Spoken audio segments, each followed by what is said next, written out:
وقال الله تعالى في موضع آخر ألم ترى كيف ضرب الله مثلا كلمة طيبة كشجرة طيبة أصلها ثابت وفرعها في السماء تؤتي أكلها كل حين بإذن ربها. وقال النبي صلى الله عليه وسلم من مات وهو لا يشرك بالله شيئا دخل الجنة ومن مات وهو يشرك بالله شيئا دخل النار.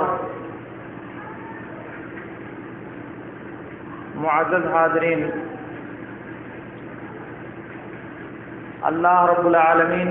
کا فضل اور اس کا یہ عظیم احسان ہے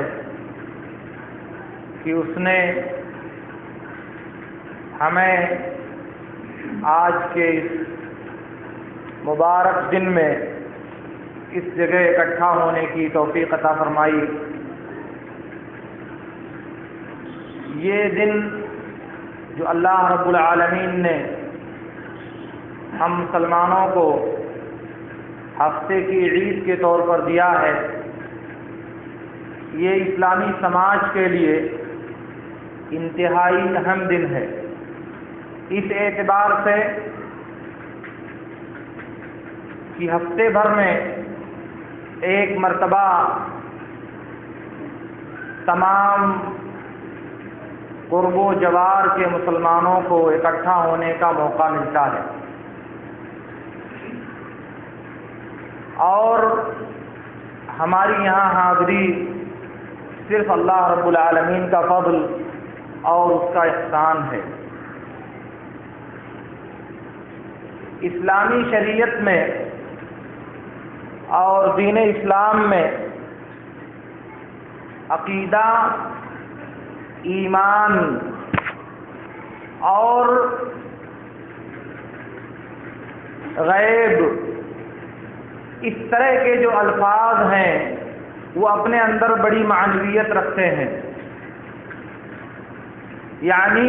جب تک انسان کی توحید، انسان کا ایمان اور دوسرے لفظوں میں انسان کا عقیدہ درست شریعت کے مطابق اور اللہ اور اس کے رسول کی مرضی کے مطابق نہ ہو، تب تک انسان کی زندگی پر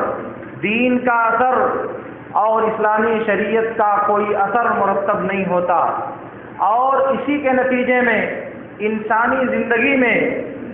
اس دین کی وجہ سے جو تبدیلی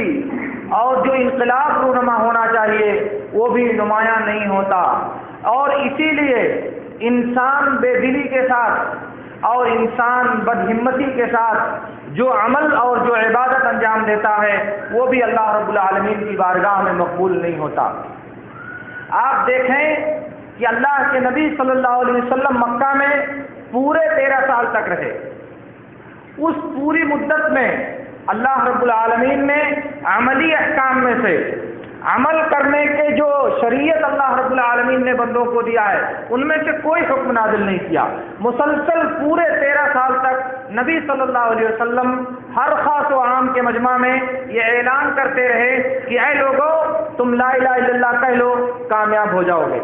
اے لوگو تم اس بات کا اعتراف، اس بات کا اقرار کر لو کہ اللہ کے علاوہ کوئی عبادت کے لائق نہیں تو تم سرخرو ہو جاؤ گے.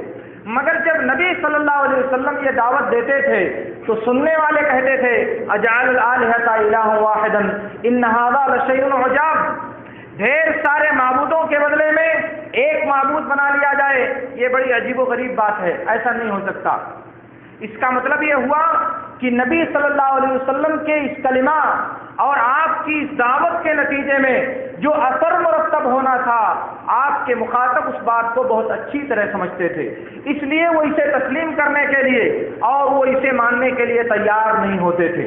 اور پورے 13 سال کی مدت میں آپ اللہ کے نبی صلی اللہ علیہ وسلم کی سیرت کو دیکھیں گے تو اللہ رب العالمین نے اس درمیان جتنے احکام نازل کیے کوئی بھی حکم نازل نہیں کیا سوائے نماز کے. نماز نبوت ہجرت سے چند سال پہلے اللہ رب العالمین نے فرض کیا تھا، مگر اس کے علاوہ دوسرے جتنے اعمال، جتنے احکام بندوں کو کرنے کے لیے اللہ رب العالمین نے دیا ہے، وہ سب اس کے بعد اللہ رب العالمین نے فرض کیا۔ خود اللہ رب العالمین نے اپنے نبی سے کہا فَاعْلَمْ أَنَّهُ لَا إِلَهَ إِلَّا اللَّهُ، اے پیغمبر آپ اس بات کا یقین کر لیجئے، آپ اس بات کا علم حاصل کر لیجئے کہ اللہ کے علاوہ کوئی عبادت کے لائق نہیں۔ اسی لیے اللہ رب العالمین ہر اس انسان کو اس کی عبادت پر اجر اور ثواب دیتا ہے جس کے دل میں اللہ رب العالمین کی ملاقات اور جس کے دل میں اللہ رب العالمین کے ثواب کی امید ہوتی ہے۔ اور جو انسان ایسا نہیں کرتا، جس کے ایمان میں استقامت، جس کے عقیدے میں استحکام اور جس کی شریعت میں مضبوطی نہیں پائی جاتی، اللہ رب العالمین ایسے لوگوں کو اجر نہیں دیتا۔ اللہ رب العالمین نے ارشاد فرمایا من عمل صالحا من ذکر او انثى وهو مؤمن فلنحيينه حیاتا طیبہ، جو مرد یا عورت نیک کام کرے گا، جس مرد اور عورت کے ذریعہ اللہ رب العالمین کی عبادت انجام پائے گی، لیکن شرط یہ ہے کہ وہ مومن ہو۔ عبادت کرنے والا انسان اپنے ایمان کی مضبوطی پر قائم رہنے والا انسان ہو تو ایسے شخص کو اللہ رب العالمین بہترین زندگی اور بہترین حیات عطا کرنے کا اس نے وعدہ کیا ہے۔ لیکن شرط کیا لگائی ہے کہ اگر یہ مرد اور عورتیں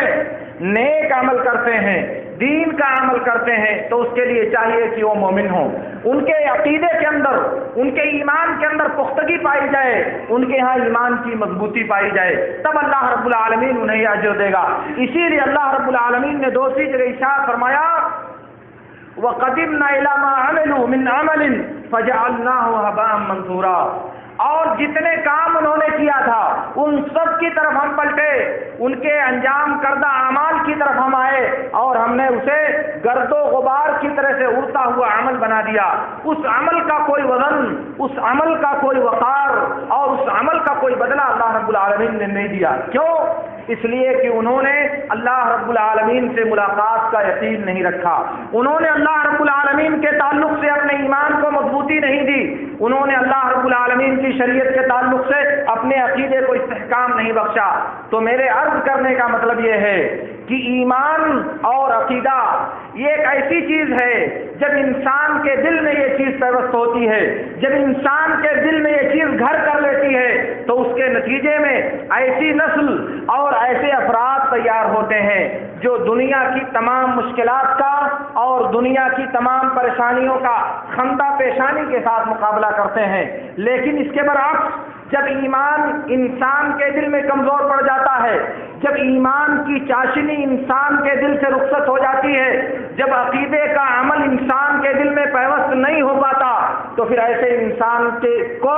دنیا کی مصیبتوں میں، دنیا کی آفتوں میں استقامت، مضبوطی اور پائیداری حاصل نہیں ہوتی، اور جیسے ہی ادنا سا جھٹکا،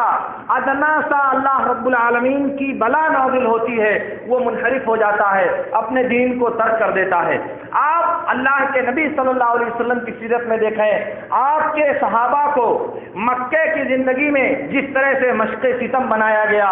جس طرح سے ان کا عرصہ حیات تنگ کر دیا گیا، جس طرح سے مکے کی زندگی میں انہیں رہنا مشکل بنا دیا گیا، وہ ایک عبرتناک اور ایک دردناک باب ہے۔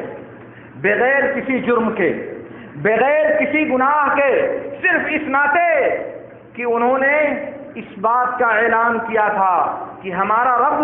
ہمارا معبود، ہمارا خالق اور ہماری عبادت کا مستحق صرف اللہ رب العالمین ہے۔ یہ کلمہ، یہ عقیدہ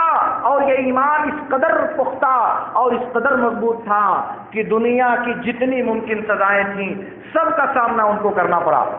پتھر کے ذریعہ، گرم اور تپتی ہوئی ریت پر، لاٹھی اور ہتھیار کے ذریعہ، جس طرح سے بلال، عمار بن یاسر، ان کے والد اور ان کی ماں کو مشق ستم بنایا گیا، وہ ایک دردناک باب ہے۔ ان کو اللہ کے نبی صلی اللہ علیہ وسلم جب ظلم سہتے ہوئے پریشانی برداشت کرتے ہوئے دیکھتے تو محلن یا آل یاسر صبرن یا آل یاسر فإن موعدکم الجنہ، جیسا کہ مسند احمد کی روایت میں ہے کہ اللہ کے نبی ان کی ستم رانی میں جب گزرتے، ان کو پریشانیاں اور ظلم و ستم برداشت کرتے ہوئے دیکھتے تو کہتے کہ صبر کرو، اے یاسر کے گھرانے والے تم لوگ صبر کا مظاہرہ کرو، تمہارا وعدہ اللہ سے جنت کا ہے، جنت اللہ رب العالمین نے تمہیں دینے کا وعدہ کیا ہے۔ وہ جنت جو ان کو نظر آ رہی تھی، اس کے نتیجے میں دنیا کی یہ سزائیں انہیں بہت مختصر اور بہت معمولی معلوم ہو رہی تھیں۔ بخاری کی روایت میں ہے، انس بن مالک رضی اللہ تعالیٰ عنہ کہتے ہیں کہ میرے چچا انس بن نضر رضی اللہ تعالیٰ عنہ کسی وجہ سے غزوہ بدر میں شریک نہیں ہو سکے تھے، مگر انہوں نے اللہ کے رسول صلی اللہ علیہ وسلم سے کہا کہ اللہ کے رسول، اگر اللہ نے دوسرا موقع دیا غزوے کا تو پھر میں دکھاؤں گا کہ کس طرح سے اللہ کے دشمنوں سے جنگ کی جاتی ہے۔ اور جب وہ غزوہ احد میں شریک ہوئے تو میدان معرکہ میں انہوں نے سعد بن عبادہ اور سعد بن معاذ رضی اللہ تعالیٰ عنہما سے کہا کہ تم لوگ آگے بڑھو اور جنت تمہارا انتظار کر رہی ہے۔ اے سعد،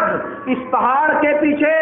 مجھے جنت کی خوشبو آتی ہوئی محسوس ہو رہی ہے، اس پہاڑ کے دامن میں اللہ رب العالمین نے ہمارے لیے جس جنت کا وعدہ کیا ہے اس کی بو میں سونگھ رہا ہوں۔ انس بن مالک کہتے ہیں کہ پھر وہ آگے بڑھے اور آگے بڑھ کر انہوں نے وہ بہادری، وہ جاں فروشی اور وہ جاں فشانی دکھائی کہ وہاں دشمنوں کے درمیان انہیں قتل کر دیا گیا۔ 70 سے زیادہ تلوار، نیزے اور برچیوں کے گھاؤ ان کے بدن پر تھے اور ان کی جسم کو اس طرح سے کاٹ دیا گیا تھا کہ کوئی آدمی ان کی شناخت نہیں کر سکا تھا۔ ان کی بہن آئی، یعنی انس بن مالک کی پھوپھی، تو انہوں نے ان کی انگلی سے ان کو پہچانا، انگلی کے کسی نشان سے انہوں نے پہچانا کہ یہ میرے بھائی انس بن نضر رضی اللہ تعالیٰ عنہ ہیں۔ یہ عقیدے کی پختگی،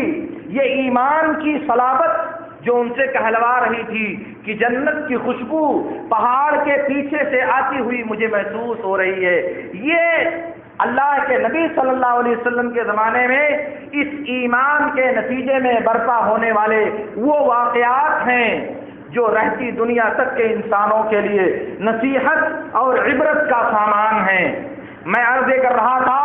کہ جب انسان کے دل میں ایمان پختہ ہوتا ہے، جب انسان کے دل میں ایمان گھر کر لیتا ہے تو پھر اس کے بعد دنیا کی مشکلات، دنیا کے مصائب اور دنیا کی آزمائشیں انسان کو بہت حقیر، بہت ادنا اور بالکل معمولی محسوس ہوتی ہیں۔ اسی لیے اللہ رب العالمین اس دنیا میں جو اپنا نظام متعین کیا ہے کہ اللہ رب العالمین اس دنیا میں انسانوں کو آزماتا ہے، اللہ رب العالمین اس دنیا میں بندوں کو آزمائش میں مبتلا کرتا ہے، کبھی بھلائی کے ذریعے آزمائش میں ڈالتا ہے اور کبھی برائی کے ذریعے انسان کی آزمائش کرنا چاہتا ہے۔ ہر دو محاذ پر اللہ رب العالمین اپنے بندے کی آزمائش کرنا چاہتا ہے۔ بعض روایتوں میں آتا ہے، جیسا کہ صحیح مسلم کی روایت میں ہے، اللہ کے رسول صلی اللہ علیہ وسلم نے ارشاد فرمایا، عجبا لامر المؤمن فإن امره كله خير وليس ذلك الا للمؤمن ان اصابته سراء فشكر فكان خيرا له وان اصابته ضراء فصبر فكان خيرا له۔ کہا کہ مومن کا معاملہ بھی بڑا عجیب و غریب ہے، مومن کا معاملہ بھی اس دنیا میں بڑا عجیب و غریب ہے، جو صرف اس دنیا میں کسی مومن انسان کو ملتا ہے، کسی دوسرے کو نہیں ملتا۔ کیوں؟ اس لیے کہ اس کا معاملہ ہمیشہ خیر اور بھلائی کی طرف آگے بڑھتا ہے۔ اگر اسے نعمت ملتی ہے، اگر اللہ رب العالمین کی طرف سے اسے نوازش ملتی ہے تو اللہ کا شکر ادا کرتا ہے، یہ بات اس کے لیے بہتر ہوتی ہے۔ اور اگر اسے اللہ کی طرف سے شر، تکلیف اور نقصان لاحق ہوتا ہے تب وہ اس پر اللہ صبر کرتا ہے، یہ بات بھی اس کے لیے بہتر ہوتی ہے۔ تو اللہ رب العالمین اس دنیا میں بندوں کو آزماتا ہے، اسی لیے اللہ کے نبی صلی اللہ علیہ وسلم نے کہا، یبتلی الرجل بقدر دینہ فَإِنْ كَانَ صَلْبًا فِي دِينِهِ اشْتَدَّ بَلَاؤُهُ۔ اپنے دین کے بقدر انسان کو آزمایا جاتا ہے، انسان مصیبتوں میں مبتلا کیا جاتا ہے اپنے دین کے بقدر۔ جس کا دین پختہ، جس کا ایمان مستحکم ہوتا ہے، اس کی آزمائش سخت ہوتی ہے، اور جس کا دین کمزور ہوتا ہے وہ اپنے دین کے اعتبار سے اللہ کی طرف سے آزمائش میں مبتلا کیا جاتا ہے۔ اس لیے اس روئے زمین پر سب سے مشکل اور سب سے سخت آزمائش انبیاء کرام کی ہوتی ہے۔ اشد الناس بلاء الانبیاء ثم الامثل فالامثل، جیسا کہ بخاری اور مسلم کی روایت میں ہے۔ اس دنیا میں سب سے زیادہ بلائیں، سب سے زیادہ آزمائشیں اور سب سے زیادہ مصیبتیں انبیاء کرام پر آتی ہیں، اور پھر اس کے بعد درجہ بدرجہ جو جس قدر نبوت کے منہج اور نبوت کے عمل سے زیادہ قریب ہوگا وہ زیادہ آزمائش کا شکار ہوگا۔ مگر اگر انسان کا عمل، انسان کا ایمان اور اس کا دین کمزور ہو جائے، ادنا سی آزمائش، ادنا سی آفت جب انسان کے سر آتی ہے تو وہ منحرف ہو جاتا ہے، دین سے برگشتہ ہو جاتا ہے، عقیدے کو ترک کر دیتا ہے۔ اسے یہ فکر لاحق نہیں ہوتی کہ میرا ایمان محفوظ ہے یا نہیں، میرا دین محفوظ ہے یا نہیں، وہ فوراً اپنے دین سے باز آ جاتا ہے۔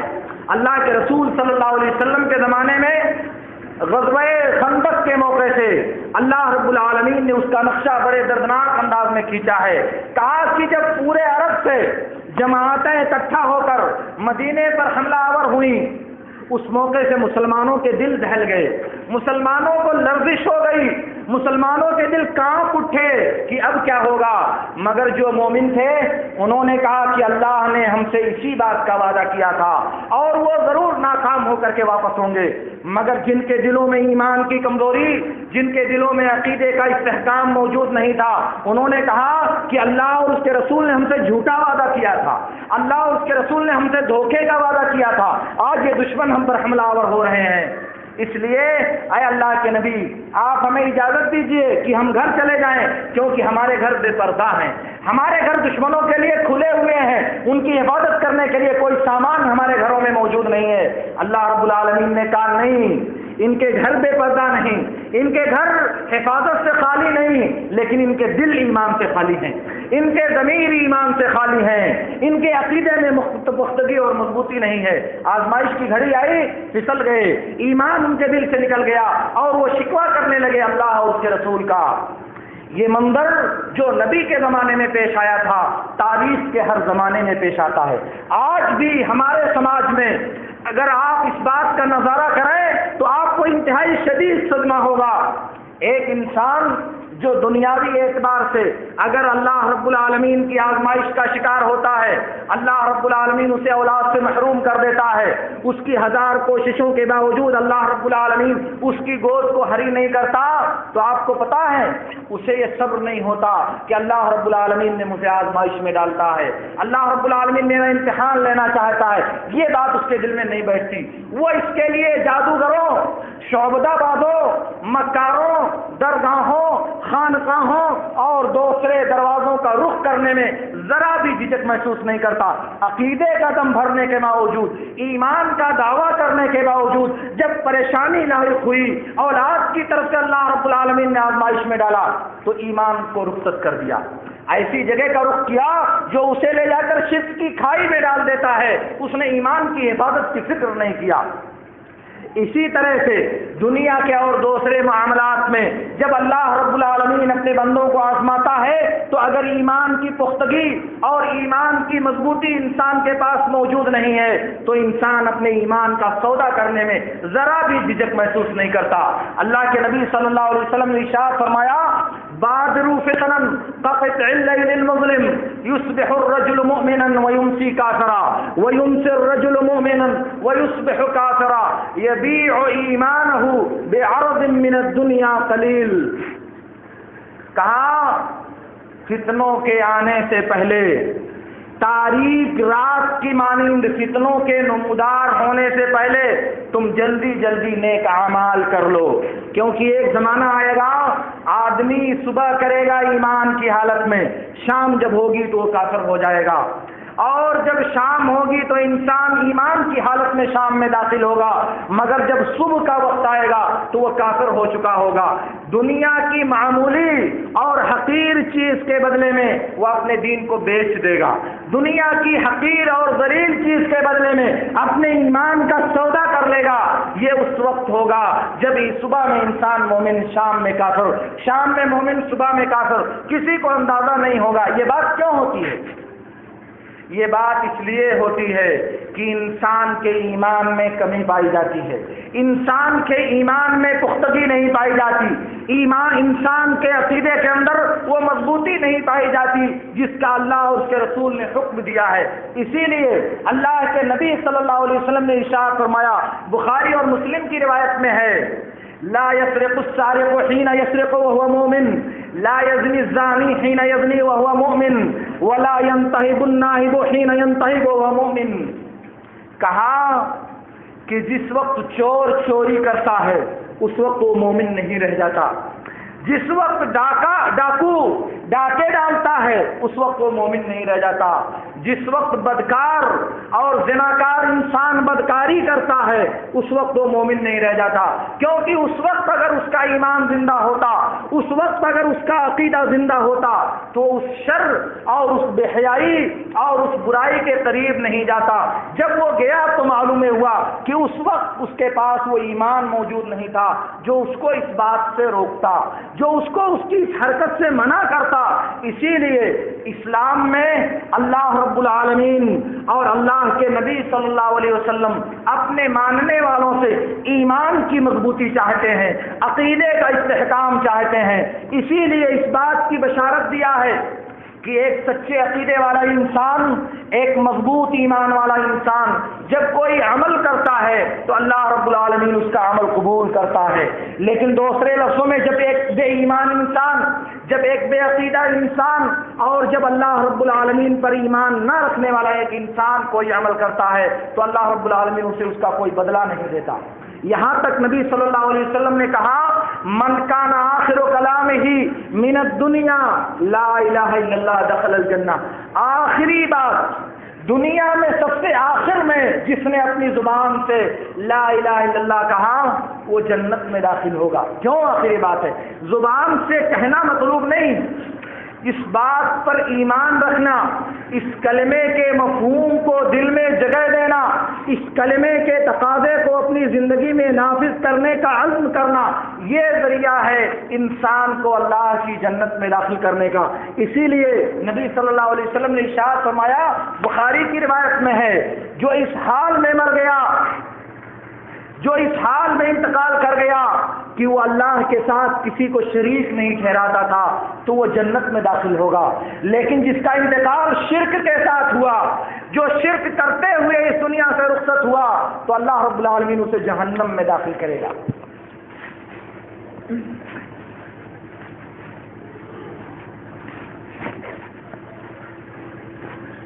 میرے دوستو، میں آپ سے عرض یہ کر رہا تھا کہ اس دنیا میں تاریخ رقم کرنے کے لیے اور حالات کے رخ کو موڑنے کے لیے اللہ رب العالمین نے جو طریقہ ہم کو بتایا تھا اور جس سے گزشتہ انسانوں کی زندگیاں تبدیل ہو گئی تھیں، جس سے گزشتہ انسانوں کی زندگیوں میں انتہائی زیادہ تبدیلی پیدا ہو گئی تھی، وہ تھا ایمان کا معاملہ اور وہ تھا عقیدے کا معاملہ، اور جس کی ہر انسان کو فکر ہونی چاہیے کہ کہیں عقیدہ انسان کی گرفت سے پھسل نہ جائے، کہیں اس کا ایمان اس کے دل سے نکل نہ جائے اور اسے اس کا احساس تک نہ ہو۔ ہمارے سماج میں بھی ایسی چیزیں عقیدے کی مضبوطی کے باوجود، عقیدے کی مضبوطی کے دعوے کے باوجود ہمارے سماج میں ایسی بہت سی چیزیں پائی جاتی ہیں جن میں ہم اپنا ایمان بچانے میں ناکام ہو جاتے ہیں۔ میں آپ کو بتاؤں، ہمارے گھروں میں چھوٹے بچوں کو جب آنکھ میں کاجل لگایا جاتا ہے تو ان کی پیشانی پر بھی تھوڑا سا کاجل لگایا جاتا ہے۔ یہ پیشانی پہ کیوں کاجل لگاتی ہیں؟ اس میں ہمارے گھروں میں بچوں کی پیشانی پر عورتیں یہ کاجل کیوں لگاتی ہیں؟ کبھی آپ نے اپنے گھر پوچھا؟ کبھی آپ نے اس کی وجہ اپنے گھر والوں سے دریافت کی؟ کبھی آپ نے اپنے گھر والوں کو منع کیا؟ وہ اس لیے ایسا کرتے ہیں تاکہ نظر نہ لگنے پائے، نظر بد سے بچاؤ کے لیے وہ یہ کاجل اپنے چھوٹے بچوں کے سر پہ لگاتی ہیں۔ کیا نفع اور نقصان دینے کی قدرت اللہ نے اس کاجل کے حوالے کر دیا ہے؟ کیا اللہ رب العالمین کی قدرت اس قدر عاجز ہو چکی ہے کہ کاجل کا وہ معمولی ذرہ انسان کو نظر بد سے محفوظ رکھ سکتا ہے؟ کیا آپ نے دیکھا ہوگا انسان اپنی گاڑیوں میں آنکھ یا چپل یا دوسری چیزیں لگا کر کے چلتا ہے، کیوں ایسا کرتا ہے؟ وہ اس عمل کے ذریعہ اپنی گاڑی کو، اپنے آپ کو نظر بد سے بچانا چاہتا ہے۔ مگر کیا ایسا ممکن ہے؟ اللہ رب العالمین جب کسی کو کوئی نقصان پہنچانا چاہے گا تو پوری دنیا کی طاقت مل کر اسے ذرا بھی کوئی فائدہ نہیں پہنچا سکتی، اور جب اللہ رب العالمین کسی کو کوئی فائدہ پہنچانا چاہے گا تو پوری دنیا کی طاقت مل کر اسے کوئی نقصان نہیں پہنچا سکتی۔ یہ تو ایک مومن کا عقیدہ ہوتا ہے، مگر اس قدر آسانی کے ساتھ انسان پھسل جائے اور اپنے عقیدے کی حفاظت نہ کر سکے تو پھر اس پر سوائے افسوس کے اور کیا کہا جا سکتا ہے؟ اس لیے یہ عقیدہ اور یہ ایمان، اس کی حفاظت ہم سے مطلوب ہے۔ ہر صورت میں اس کی حفاظت کا اللہ اور اس کے رسول کی طرف سے ہم سے تقاضا ہے، کیونکہ اس کے سلسلے میں اگر ہم نے غفلت برتی، اس کے سلسلے میں اگر ہم نے کوتاہی برتی تو پھر آپ سمجھ لیجئے اللہ رب العالمین کی گرفت سے نہ دنیا میں ہمیں کوئی طاقت بچا سکتی ہے اور نہ آخرت میں کوئی طاقت ہمیں بچا سکتی ہے۔ میں آپ سے عرض کروں، سنن ترمذی کی روایت میں ہے، اللہ کے رسول صلی اللہ علیہ وسلم نے ارشاد فرمایا، قیامت کے دن ایک گنہگار انسان کو اللہ کے پاس پیش کیا جائے گا، 99 رجسٹر حاضر کیے جائیں گے، اور وہ اتنے دراز، اتنے لمبے لمبے رجسٹر ہوں گے کہ حد نگاہ تک ان کی لمبائی پھیلی ہوئی ہوگی، اور ان سب پر انسان کے برے اعمال اور انسان کے گناہ لکھے گئے ہوں گے۔ اللہ تعالیٰ اس بندے کو بلائے گا اور ان رجسٹروں کو کھولے گا، کہے گا کہ یہ تو تم نے کیا، تم نے یہ کیا، تم نے یہ کیا، تم نے یہ کیا؟ کہا ہاں میں نے کیا، ہاں میں نے کیا، ہاں میں نے کیا۔ کیا میرے فرشتوں نے، کرامن کاتبین نے تمہارے اوپر ظلم کیا؟ نہیں اللہ، کوئی ظلم نہیں کیا۔ کیا تمہارے لیے کوئی ایسا عمل لکھ دیا جس کو تو نے نہیں کیا؟ نہیں اللہ تعالیٰ، ایسا کوئی عمل نہیں، یہ سارے کام میں نے کیے ہیں۔ کہا کہ اے بندے، کیا تیرے پاس کوئی نیکی بھی ہے؟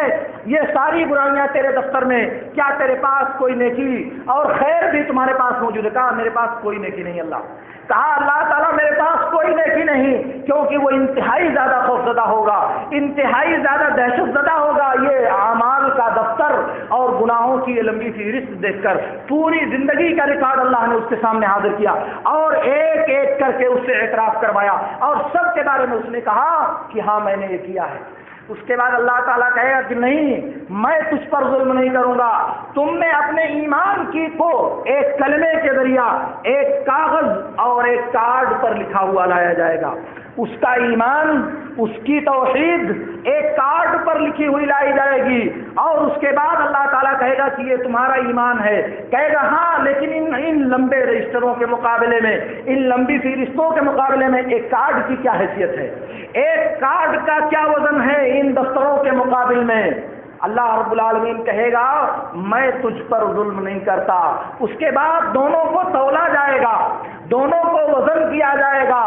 تو یہ کارڈ والا جو پڑھ رہا ہے، یہ توحید والا جو پڑھ رہا ہے، یہ توحید والا جو ترازو ہے وہ جھک جائے گا، اور معصیت والا یہ لمبا رجسٹر جو جس ترازو پر اور جس پلڑے پر رکھا گیا ہے وہ جھک جائے گا، وہ اوپر ہو جائے گا، اور یہ توحید والا کارڈ نیچے چلا جائے گا، اور اللہ رب العالمین اس کے ان اعمال کی کثرت کی وجہ سے اس کو اللہ رب العالمین سزا دینے سے محفوظ کر دے گا۔ اسے اس توحید کی برکت سے، اسے اس عقیدے کی برکت سے اللہ رب العالمین جہنم میں داخل نہیں کرے گا۔ کیا وجہ ہے؟ اس نے اپنی توحید کی حفاظت کیا تھا، اس نے اپنے ایمان کی حفاظت کیا تھا، اس نے اپنے عقیدے کو شرک کی آلائشوں سے پاک کیا تھا، اس نے اپنے عقیدے کو بدعقیدگی کے دھبوں سے بچایا تھا، تب اللہ رب العالمین اسے یہ انعام اور اسے یہ اجر دے رہا ہے۔ لیکن اگر ایسا ہوا کہ ہم اپنے عقیدے کو بچانے میں کامیاب نہیں ہو سکے، اور اس دنیا میں اکثریت ایسی ہی ہے، اکثر لوگوں کا معاملہ ایسے ہی گڑبڑ ہے۔ رب العالمین نے کہا ہے وَمَا يُؤْمِنُ أَكْثَرُهُم بِاللَّهِ إِلَّا وَهُم مُشْرِكُونَ، اللہ پر ایمان رکھنے والوں کی اکثریت شرک میں، گناہ میں اور بدعقیدگی میں مبتلا ہے۔ یہ اللہ رب العالمین نے کہا ہے. اس لیے ہم کو فکر کرنی چاہیے، ہمیں اپنے بارے میں اس بات کی جستجو رکھنی چاہیے کہ ہمارا ایمان ہمارے ہاتھوں سے کہیں رخصت تو نہیں ہو رہا اور ہمیں اس کا احساس تک نہیں، کہیں ایسا تو نہیں کہ ہمارے عقیدے میں غیر